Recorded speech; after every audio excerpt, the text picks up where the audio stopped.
Hello guys, welcome to our channel. ఈరోజు మా mummy multigrain dosa ఇంకా చట్నీ చేస్తుంది. సో ఇది ఫుల్ ప్రాసెస్ అనమాట. మా మమ్మీ ఎలా చేస్తుందో, నీకు పిండితో ఎలా చేస్తుందో అంత పిండి ప్రాసెస్ కూడా చూపిస్తాం ఇందులో. సో మేము ఇక్కడ అన్నీ ఒక కప్పు తీసుకుంటున్నాం. ఒక కప్పు జొన్నలు, ఒక కప్పు సజ్జలు, ఒక కప్పు రాగులు,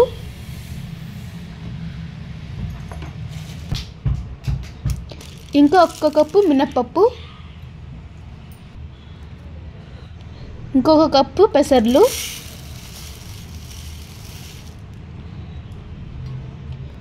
ఇంకా ఇందులోనే మన ఈ కాలా చెన ఉంటాయి కదా అవన్నమాట, అవి కూడా ఒక కప్పు వేసుకోవాలి, అంటే నల్ల శనగలు.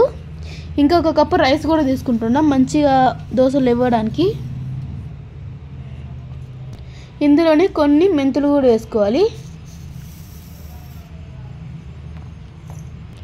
సో ఇవన్నమాట మనకి కావాల్సిన ఇంగ్రీడియంట్స్ అన్నీ.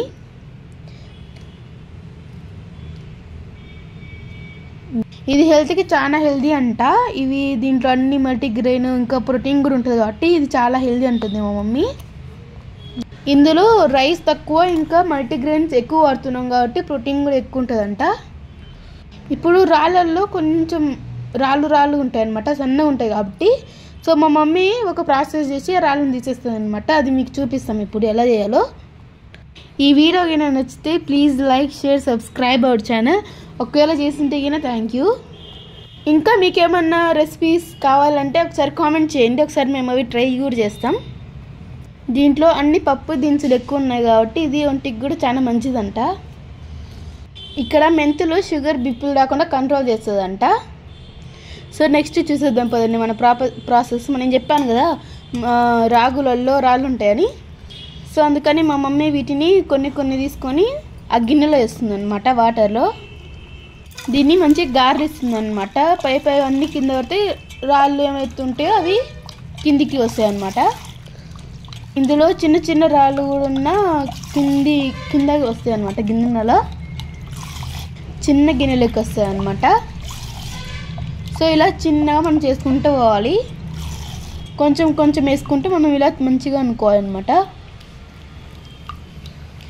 మీరు అనుకోవచ్చు ఇవి అయితే కావో అని. సో ఇక్కడ మీకు ప్రూఫ్ కూడా చూపిస్తాం, ఆగండి. సో వీటిని మనం లాస్ట్కి వచ్చేసరికి ఇలా అనుకోవాలన్నమాట. ఎందుకంటే మళ్ళీ మనం ఒకేసారి గినంటే రాళ్ళు కూడా కింద పడవచ్చు. అందుకని కొంచెం వాటర్ తీసుకొని ఉప్పు ఉంట కొంచెం తీసుకోవాలి.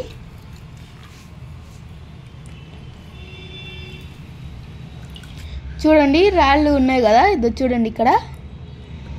ఇవి గిన్నె దోశలలో గిన్నెంటే ఒక రకంగా ఉంటుంది కాబట్టి మనం ఇప్పుడు చేసి పెట్టుకోవాలి ఒక్కొక్కసారి. చూడండి ఇది మీకు ప్రూఫ్ అనమాట, ఇది ఖచ్చితంగా పనిచేస్తుందని. ఇంకా కొన్ని రాగులలో ఇంకా ఎక్కువ ఉంటాయి అన్నమాట, అందుకని మనం గార్లించుకోవాలి. సో ఇక్కడ చూడండి చాలానే ఉన్నాయి.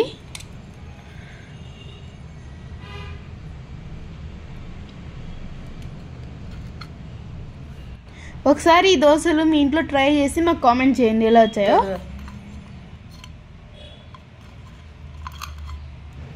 తర్వాత వీటిని మంచిగా మనం వాష్ కూడా చేసుకోవాలి.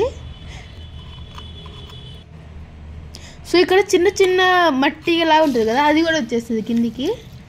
సో వీటిని మనం 4-5 సార్లు మనం ఇలా మంచిగా కలుపుతూ మనం కడుక్కోవాలన్నమాట ఈ గ్రెయిన్స్ని. ఈ పైన ఉన్న మట్టిలాగా ఉన్నాయి కదా, అలా ఉండకుండా మంచిగా వాటర్ వచ్చే వరకు మంచిగా కడుక్కోవాలి మనం. తర్వాత ఇందులోనే మనం వాటర్ వేసేసుకోవాలి.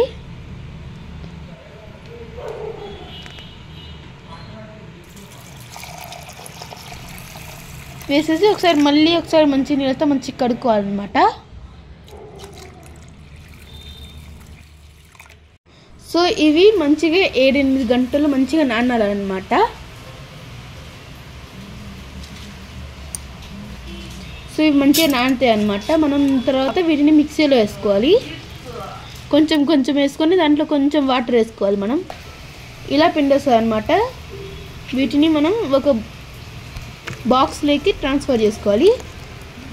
చూడండి ఇలా ఉండాలన్నమాట పిండి. వీటిని ఒకసారి మంచిగా కలుపుకోవాలి. మనకి ఎంత కావాలంటే అంత మనము పక్కన వేరే గిన్నెలకు తీసుకోవాలన్నమాట.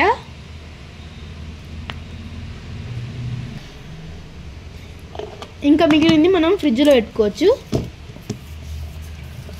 సో ఇందులో ఏం చేయాలంటే మనం ఇవి నైట్ ఉప్పు ఏం వేయకుండా నైట్ అంతా అలా మూత పెట్టుకోవాలి. సో ఇలా మనం మంచిగా మూత పెట్టుకొని నైట్ అంతా పెట్టుకోవాలి. పొద్దున ఇలా ఉంటుంది అన్నమాట, మనకి మంచిగా ఫర్మెంట్ అయ్యి.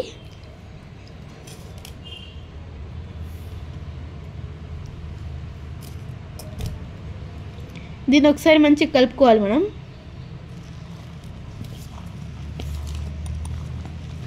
ఇక్కడ పిండి బాగా పొంగింది కాబట్టి మంచిగా వస్తాయి దోశలు.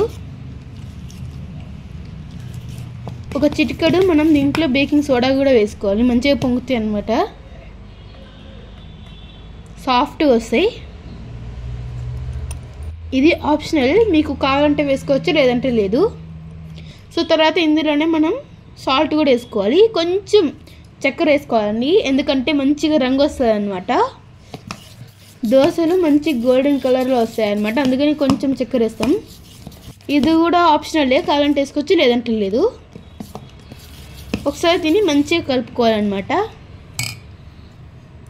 ఇలా మంచిగా అవుతుంది అన్నమాట మన పిండి. తర్వాత ఇది మనం పక్కన పెట్టేసుకుందాం. ఫస్ట్ చట్నీ చూసేద్దాం పదండి. ఇప్పుడు తర్వాత మేము ఇక్కడ కొబ్బరి చట్నీ వేస్తున్నాం అన్నమాట. సో ఇక్కడ మనం కొబ్బరి మంచిగా కట్ చేసి పెట్టుకోవాలి.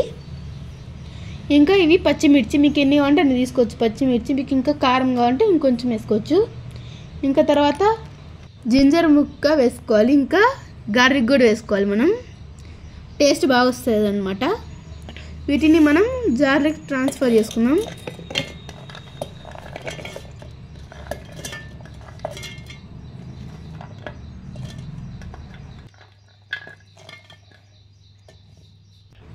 తర్వాత ఇందులోనే మనం కొంచెం సాల్ట్ కూడా వేసుకోవాలి.